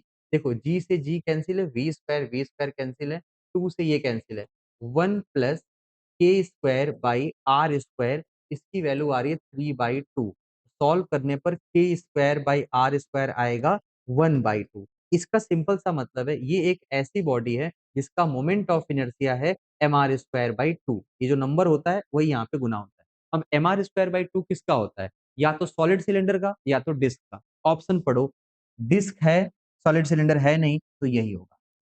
समझ गए? अगर k² by r² 1 आता तो रिंग होता, 2/5 आता तो सॉलिड स्फीयर होता, 2/3 आता तो हॉलो स्फीयर होता। ऐसा कुछ है नहीं है, तो यही आपका सही रास्ता है। ठीक है ना? चलिए, अब यहाँ पे हम लोग बात करते हैं। देखो भाई, ये रोलिंग की कंडीशन है, मतलब एक कोई बॉडी है जो दो सरफेसेस के बीच में रोल कर रहा है और इन दोनों सरफेसेस की वेलोसिटी दे रखी है। इसका हमें क्या बताना है कि इसकी एंगुलर वेलोसिटी क्या होगी। तो एक काम करो, तुम ऐसे समझो, मान लो कि इसकी वेलोसिटी है v और इस ये है ओमेगा।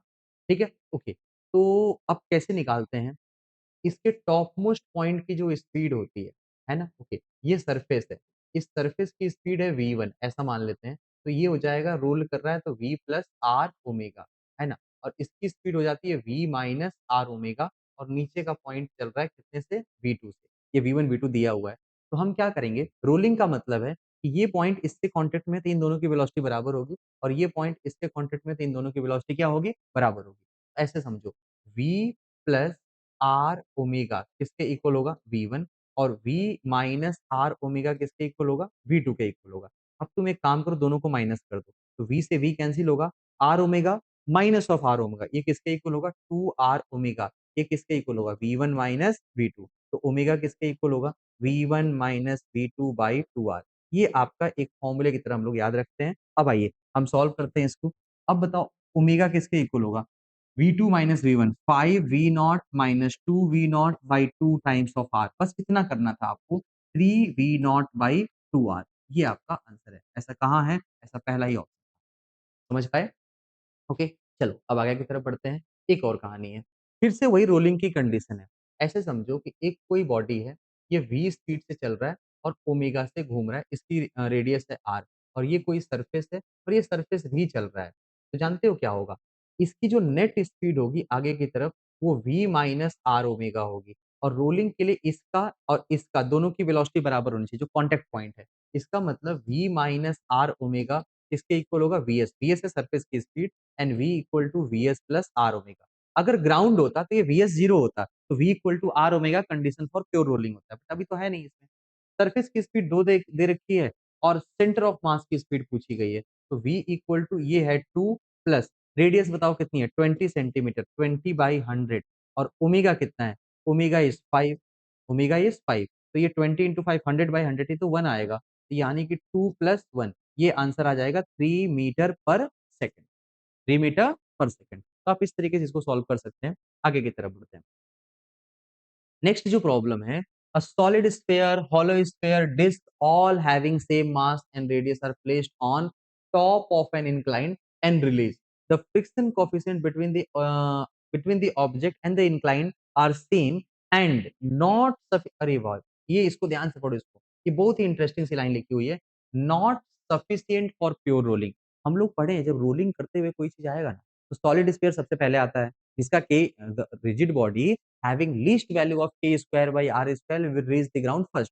तो सबसे कम k square by r square solid sphere का होता है, तो सॉलिड स्फीयर सबसे पहले पहुंचेगा, उसके बाद बाकी लोग पहुंचेंगे। लेकिन ये तो तब ना जब रोलिंग होगी, और रोलिंग के लिए फ्रिक्शन की जरूरत पड़ती है। यहाँ बोला गया है rolling is not, sorry, friction is not sufficient for rolling. अब जब फ्रिक्शन ही नहीं है तो बॉडी स्लाइड करते हुए जाएगी, तो अब जब स्लाइडिंग होगी तो बॉडी के शेप से कोई मतलब ही नहीं है ना? ओके, तो यहाँ पे k square by R square का कोई टर्म नहीं है, तो कोई पहले नहीं पहुंचेगा, सब लोग साथ पहुंचेंगे। क्योंकि ये सवाल रोलिंग होता तो आंसर फर्स्ट सही होता ना। ओके, रोलिंग तो हो ही नहीं रही है। Not sufficient for pure rolling, any one of this least time will be taken by the receiving body. कुछ नहीं होगा भाई, सब बराबर पहुंचे क्योंकि रोलिंग नहीं हो रही है। वैसे भी टाइम का आपको एक फॉर्मूला पता होगा इसका, √2h/g sine square theta 1 plus K square by R square.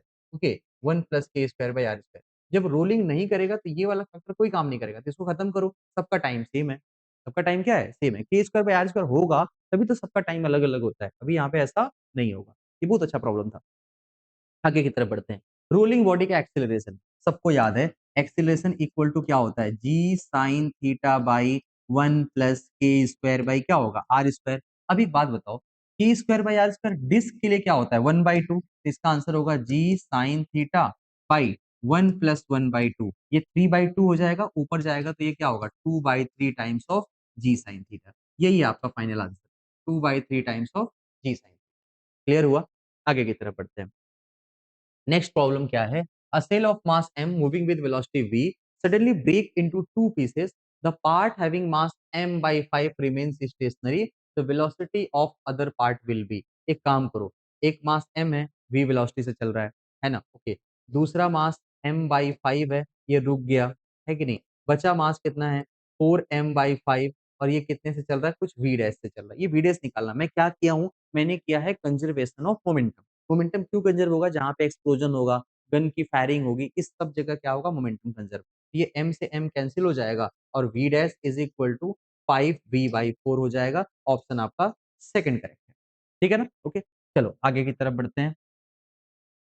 Next, a ball is dropped from height h on the if coefficient of between plane is e two times. भाई एक बात होता है, एक बार जब जंप होगा तो कितना जाता है? ई स्क्वायर एच, और जब दूसरी बार जंप होगा तो ई पावर 4 टाइम्स ऑफ एच। ये ज्यादा नहीं है, ये पहला वाला ज्यादा दूसरा कम है, but answer E power 4 h है, ऐसा कहीं है, पहला ही ऑप्शन है, तो वही आपका क्या हो जाएगा? करेक्ट हो जाएगा। नेक्स्ट बढ़ते हैं। Two bodies of masses 0.1 kg 0.4 kg are moving toward each other. सबसे बड़ी बात है टुवर्ड ईच अदर, है ना? with velocity 1 and 0.1 meter respectively. After collision, they stick together. In 10 second the combined system travel. आप एक काम करो, कंबाइंड सिस्टम की पहले वेलोसिटी निकालो। तो कंबाइंड सिस्टम की जो कॉमन वेलोसिटी होगी वो होगी m1u1 minus m2u2 by m1 plus m2। Minus क्यों किया है? क्योंकि दोनों की डायरेक्शन अपोजिट है, they are moving toward each other. तो एक राइट जा रहा है तो एक किधर आ रहा है? लेफ्ट की तरफ आ रहा है। एक को प्लस एक को माइनस लेंगे, ठीक है। चलो, तो ये 0.1 है, 0.1 केजी है, उसकी वेलोसिटी कितनी है? ये 1 है, 0.1 इंटू 1 माइनस 0.4 मल्टीप्लाइड बाई इसकी अपनी वेलोसिटी कितनी है? इसकी वेलोसिटी है 0.1, और नीचे m1 plus m2 total mass 0.1 plus 0.4, ये किसके इक्वल होगा? 0.5। ये कॉमन वेलोसिटी है। ठीक। जब इसको सॉल्व करोगे तो 0.1 माइनस 0.04, 0.04 अपॉन ये 0 पॉइंट क्या है? 5 है। अब ये बताओ ये किसके इक्वल होगा? 0.06 बाई 0.5। 0.5 को 1/2 लिखते हैं, 1/2 को आप ऐसे लिख दो 0.12 मीटर पर सेकंड, ऐसा हो जाएगा। अब मुझे क्या करना है? डिस्टेंस निकालना है, 10 सेकंड में कितना चलेगा? Distance is equal to speed multiplied by time कर दो, है ना? स्पीड इज 0.12 और टाइम है 10। आंसर किसके इक्वल होगा? 1.2 मीटर। यही आपका फाइनल आंसर है। ठीक है, ऑप्शन डी करेक्ट है यहाँ पे। चलिए आगे की तरफ बढ़ते हैं। A body of mass 5 KG moving with velocity 10 meter per second collide with another body of mass 20 kg at rest and come to rest. The velocity of second body due to collision is। बच्चों एक काम करते हैं, ये पता नहीं कौन सा कोलिजन है, फॉर्मूला नहीं लगेगा, लेकिन मोमेंटम कंजर्वेशन तो हमेशा लगेगा ना भाई। मोमेंटम कंजर्व करो, ध्यान से देखो। पहला था एक 5 केजी, ये चल रहा था 10 से। दूसरा था 20 केजी, ये रुका हुआ था। जब कोलिजन हो गया तो 5 केजी रेस्ट पे हो गया, ओके, और बचा 20 केजी, और अब ये बताओ कितने से चल रहा है, यही तो बताना है आपको। कंजर्वेशन ऑफ मोमेंटम लगाइए। 5 इंटू 10 प्लस इसका कितना होगा? 0। 5 का कितना होगा? 0 प्लस 20 इंटू वी। अब वी की वैल्यू निकालनी है, ये आ जाएगा 2.5 मीटर पर सेकंड, है ना? कौन सा आंसर सही है आपका? फर्स्ट करेक्ट है, सिंपल कंजर्वेशन ऑफ मोमेंटम। हम कोई और फॉर्मूला क्यों नहीं लगाएं? क्योंकि हमारे पास पता नहीं है कि कोलिजन किस नेचर का है। ठीक है। 48, 48 में हमको ये बताया जा रहा है कि आप इसमें क्या करिए, एक कोई मास m है, ये m मास का कोई ब्लॉक है जो v नॉट स्पीड से चल रहा है, okay. m mass connected to another mass of b of mass 2m। देखो इसका भी मास m है, लेकिन इसका मास है 2m, और ये इससे कोलाइड कर रहा है। और कोलाइड कैसे कर रहा है? इलास्टिकली। इलास्टिक कोलिजन का मतलब समझते हैं, जब दो बराबर मासेस में इलास्टिक कोलिजन होता है तो वेलोसिटी इंटरचेंज हो जाती है, मतलब एक की वेलोसिटी मिल जाएगी दूसरे को और दूसरे की मिल जाएगी पहले को। तो पहले तो केवल सी चल रहा था और वो ए से कोलाइड करेगा, तो सी जितनी स्पीड से चल रहा है वो अपनी स्पीड यू को दे देगा और यू सॉरी ए को दे देगा, और ए चलने लगेगा, सी रुक जाएगा। तो सी तो कहानी से बाहर हो चुका है। चलो, अब हम पहले ये बताते हैं कि हमारे पास एक मास है एम, और ये स्प्रिंग से कनेक्टेड है, और दूसरा मास है 2m। दूसरा मास कितना है? 2m, और ये दोनों आपस में कनेक्टेड है। डन। और अभी के लिए स्टार्टिंग में ये आगे की तरफ चला और कितनी स्पीड से चला? वी नॉट ऐसा चला, ठीक है? अब स्प्रिंग यहाँ पे दबेगी और ये 2m आगे की तरफ जाएगा और कुछ टाइम के बाद दोनों की स्पीड सेम हो जाएगी, फिर 2m का ज़्यादा हो जाएगा, फिर ऐसा कुछ होगा। ये हमेशा ऑसिलेशन सब कुछ करते हुए चलेगा। बट हमें बताना है K की वैल्यू K स्प्रिंग कांस्टेंट है, if x not is the compression in spring. कुल मिला के एनर्जी कंजर्व करेंगे अब हम लोग। एक बात बताओ, जब दोनों साथ चलने लगेंगे, इसमें दिया हुआ है कि जब दोनों साथ चलेंगे, velocity of A and B is same, तो कॉमन वेलोसिटी क्या होगी? सर कॉमन जो वेलोसिटी होगी ना, पहले मोमेंटम कितना था एम वी नॉट और 2m का कितना है 0 है ना, और नीचे टोटल मास कितना होगा 3m, ये होगा वी नॉट बाई 3, ये कॉमन वेलोसिटी है। और जब इतनी वेलोसिटी दोनों की होगी तो बताना है कि उसमें स्प्रिंग में कितना कंप्रेशन होगा। एक काम करो, एनर्जी कंजर्व करो। इनिशियल एनर्जी कितनी है, मास m कितने से चल रहा था वी नॉट से, स्प्रिंग की एनर्जी कितनी थी 0, पहले स्प्रिंग में कोई एनर्जी नहीं थी। बाद में क्या है कि टोटल एनर्जी हो गई, मास हो गया m प्लस 2m, कितना हो गया 3m, और इसकी वेलोसिटी कितनी हो गई v नॉट बाई 3, इसका होल स्क्वायर। यहां तक समझ पाए? तो अब ये काइनेटिक एनर्जी तो है, बट स्प्रिंग भी कंप्रेस है, तो स्प्रिंग की एनर्जी कितनी है हाफ के एक्स नॉट का होल स्क्वायर। समझ गए आप लोग? ओके। अब हमें क्या करना है, इसको सॉल्व करके k की वैल्यू निकालनी है in terms of x naught, half half half सब कैंसिल हो जाएगा। ये है M V naught square equal to M V naught square by 3 और प्लस कितना होगा के एक्स नॉट स्क्वायर। अब इसको सॉल्व करोगे 1 - 1/3 2/3 आएगा। 2/3 आपका कौन सा आंसर है, फोर्थ वाला है ना? Okay, तो इसको आप ध्यान से देख लेना कि क्या क्या हो सकता है। चलिए आगे की तरफ बढ़ते हैं, एक दो प्रॉब्लम और बचे हुए हैं। देखो हमें क्या दिया है कि कोई एक डिस्ट्रीब्यूशन ऑफ मास है, इसकी moment of inertia x dependent है जो गिवन है, हमें सेंटर ऑफ मास बताना है। सिंपल सी बात है, पैरेलल एक्सिस थ्योरम का सवाल है ना? सेंटर ऑफ मास के about moment of inertia minimum होता है ना? और मोमेंट ऑफ इनर्शिया दिया है, सेंटर ऑफ मास निकालना है। मिनिमम के लिए डिफरेंशिएशन जीरो होता है, आप मोमेंट ऑफ इनर्शिया को डिफरेंशिएट करो और उसे जीरो के बराबर कर दो, काम खत्म होगा। ओके, सेंटर ऑफ मास निकल जाएगा।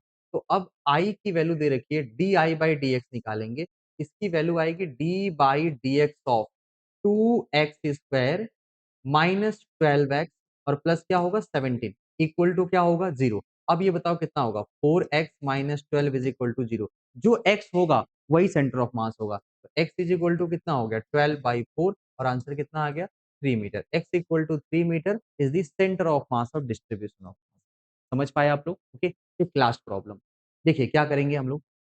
Moment of inertia of disc बताना है। एक बात बताओ, ये डिस्क है और मुझे किसके अबाउट निकालना है, अबाउट एक्स एक्सिस, तो एक्सिस तो इसके बीच में से पास कर रही है ना? ओके, तो इस डिस्टेंस से कोई लेना देना नहीं है। ये बताओ अगर डिस्क ऐसे होती, यहाँ पे ये डिस्क होता, इसकी मोमेंट ऑफ इनर्शिया कितनी होती है एम आर स्क्वायर बाई 2, है ना? लेकिन अगर इसके प्लेन से जाएगा तो इसका आधा होता है एम आर स्क्वायर बाई 4, तो यहाँ पे तो प्लेन से पास कर रहा है, तो answer M R square by क्या होगा 4 होगा। ठीक है ना? ओके, तो ये था आज का पेपर। कुछ कॉन्सेप्चुअल था, थोड़ी-सी कैलकुलेशन और कुछ आपके बेसिक नीड के सवाल थे, ठीक है ना? आई होप आप लोगों ने अच्छा किया होगा, ठीक है? चलो ओके बच्चों, मिलते हैं हम लोग नेक्स्ट में, ठीक है ना? नेक्स्ट पेपर का जब भी होगा तब मिलेंगे। चलिए, थैंक यू।